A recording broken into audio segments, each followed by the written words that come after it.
খবর, কলকাতা পুরসভা ভেঙে দিল রাজ্য সরকার।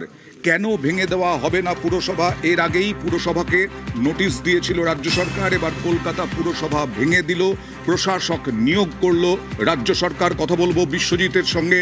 বিশ্বজিৎ, পুরো আইন মেনেই এই ভাঙা, পুরো আইন কবেকার, কি আছে এই পুরো আইনে?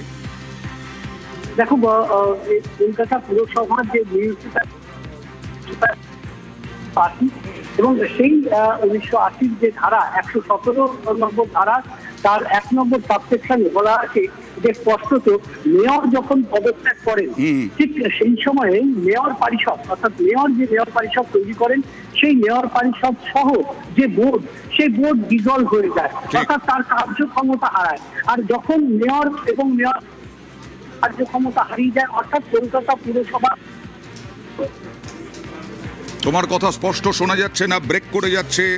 কলকাতা পুরসভা ভেঙে দিল রাজ্য সরকার। কলকাতা পুরসভায় প্রশাসক নিয়োগ, স্মিতা পান্ডেকে প্রশাসক করা হলো। কলকাতা পুরসভার আইন মেনেই পুরসভা ভাঙল রাজ্য। কারণ শুক্রবারই মেয়র পদে ইস্তফা দিয়েছেন, পদত্যাগ করেছেন ফিরহাদ হাকিম। আরও একবার যাব বিশ্বজিৎ, যেটা বলছিলে বিস্তারিতভাবে। একদমই, কলকাতা পুরসভার যে আইন, অর্থাৎ কলকাতা মিউনিসিপ্যাল অ্যাক্ট 1980, তার অনুযায়ী বিভিন্ন রকম সংশোধনের পর সেই আইন অনুযায়ী কিন্তু এখনো পর্যন্ত কলকাতা পুরসভা চলে। এবং এই কলকাতা পুরসভার যে কলকাতা মিউনিসিপ্যাল অ্যাক্ট 1980, তার 117 নম্বর ধারার সাবক্লজ 1, তাতে স্পষ্ট বলা আছে যে মেয়র যখন পদত্যাগ করেন, তখন মেয়র পদত্যাগ করার সঙ্গে সঙ্গে সেই যে মেয়র পরিষদ সহ যে বোর্ড, সেই বোর্ড ডিজলভ হয়ে যায়, অর্থাৎ তার কার্যক্ষমতা হারিয়ে যায়।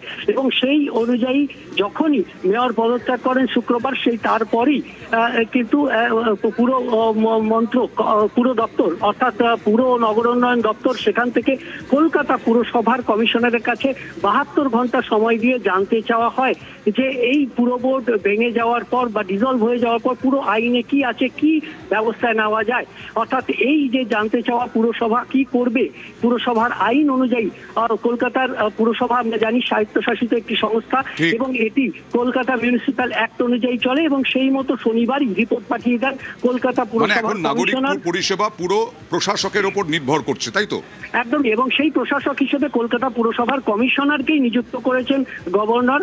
এবং কলকাতা পুরসভার আইন অনুযায়ী কলকাতা পুরসভা যে রিপোর্ট পাঠিয়েছিল, তার ভিত্তিতেই কলকাতা পুরসভার আইন 1980 118 নম্বর ধারা অনুযায়ী রাজ্যপাল কিন্তু এই নিয়োগ, অর্থাৎ কমিশনারকেই পুরসভার অ্যাডমিনিস্ট্রেটর হিসেবে নিয়োগ করলেন। অর্থাৎ স্মিতা পান্ডেই এখন পুরসভার সর্বা বলা যায়। অর্থাৎ কলকাতা পুরসভায় মেয়র না থাকাকালীন বা জনপ্রতিনিধিরা না থাকাকালীন অবস্থায় কাউন্সিলররা একের পর এক পদত্যাগ করছেন, বড় চেয়ারম্যানরা পদত্যাগ করছেন, মেয়র পদত্যাগ করেছেন, এবার প্রশাসক পুরসভা ভেঙে দিয়ে।